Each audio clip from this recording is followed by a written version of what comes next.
Muna tayo, before prayer, devotion muna tayo, kakain tayo ng salita ng Diyos. Akala ko may kakain literal eh. Prayer. Sige po. Wala pa mga kapatawa. Ang ating devotion ngayon ay chapter 24. Isang niya rito, magkakaroon ng pagutong at lilindol sa maraming lugar. Ito yung isang sinabi ni Lord, masay bago dumating. Naniwala ba kayo darating si Lord? Sino nakakatiyak na siya kasama? Ako. Yung tinatawang rapture. No? Kukunin yung isa, iiwan yung isa. See to it na tayong lahat ay makakasama sa rapture. Di sa bakit? Ano mangyayari pagka naiwan dito? Sa inyo na lahat ng kayamanan dito. Pero yung Great Tribulation, the 7 years, 7 taon na hirap, mararanasan natin. Kaya, mga kapatid, no, see to it na tayo po ay makakasama sa rapture. No? Sabi ng Bible, kung kunin isa, may dalawang babae gumigiling, kung kunin isa, iwan isa. Bakit may iwan isa? Kapag hindi ka dapat kay Lord, may iwan. Amen? So, Amen. isa kong gagawin ko para sa preparation. Number 1 is, magpasa tayo ng Word of God. Second, manalangin tayo. Sino nalangin kaninang umaga? Ayun. Yung mga sanay na. No? Kailangan manalangin. Sabi sa kanyang aklat, they are new every morning. Great is thy faithfulness, O God.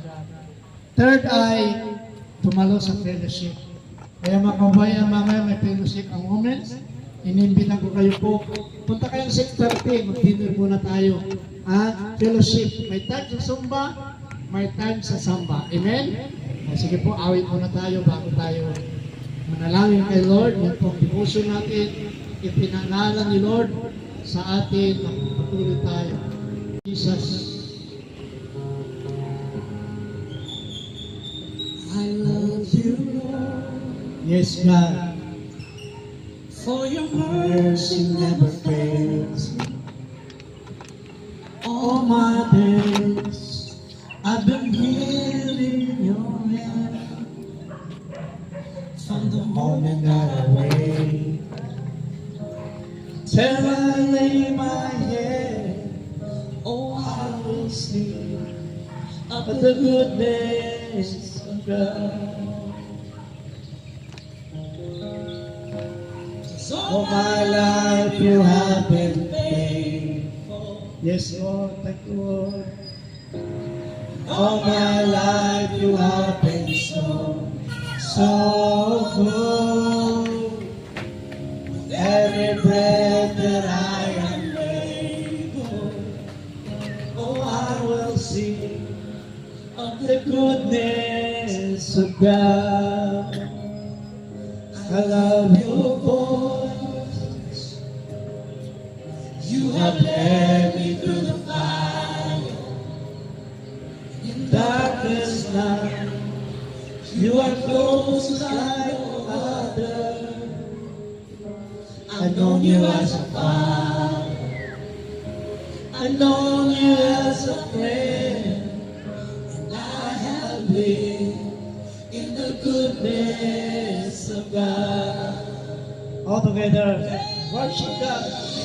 'Cause all my life you have been faithful. Worship, thank you, Jesus. All my life you have been so good. Every breath that I am able, oh, I will sing of the goodness of God. Your goodness is running after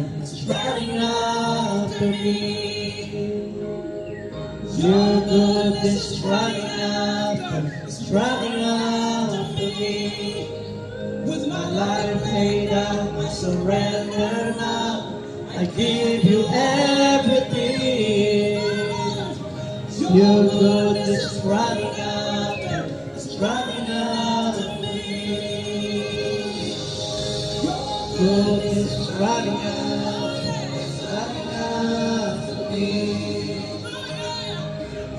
goodness is running out to me. My life laid down, surrender now. I give you everything. Yes, Father God. Your goodness is running out to me. Let us pray, Father God, we thank you. Salamat, Panginoon, sa araw na to for this today that the Lord has made. Pagpalain pa ang isa, pagpalain sa iyong pangalan, pagpalain mo ng negosyo, ang kanilang mga trabaho, lalo yung mga nagtatrabaho sa call center na napupuyan, bigyan mo silang lakas. Pagpalain mo rin, Lord, ang aming mayor, vice mayor, konsyal, aming barangay captain, ang aming mga kagawad, ugay, ang kaibigan. Bless mo siya. Yung din, Panginoon Lord, nadalain ko ng may sakit. Lord, ang sabi mo, Lord, sa magitan ng iyong latay, sila iyong pinagaling. Kaya naniniwala ako, sumasampalataya ko, Panginoon, na ikaw ay nagpapagaling sa mga may sakit. Lord, salamat sa araw to, kung paano mo kami iningatan sa pagpunta rito. Ingatan mo ka rin pag-uwi, set and sound, Panginoon. At tinatubili ko po ang buong maghapon namin gagawin. Saan man pumunta ang aking mga kapatid, I pray for divine protection mo sa kanila. Kalam Israel, kalam Iran, Lord, na nawa maging payapa na po ang mga bansa. Salamat, Panginoon, President ng aming bansa Pilipinas, bigyan ng wisdom ang aming Presidente. Thank you, Father God. Pinapalik ko lahat ng kapuri, lahat ng pasalamat sa pangalan ng Ama, Anak, Espiritu Santo. Lahat sabi na, Amen. Sabi mo, left and right, I love you with a love. God bless po sa inyo lahat. Purihin ng Panginoon. Love you all. I love you all. I love you all.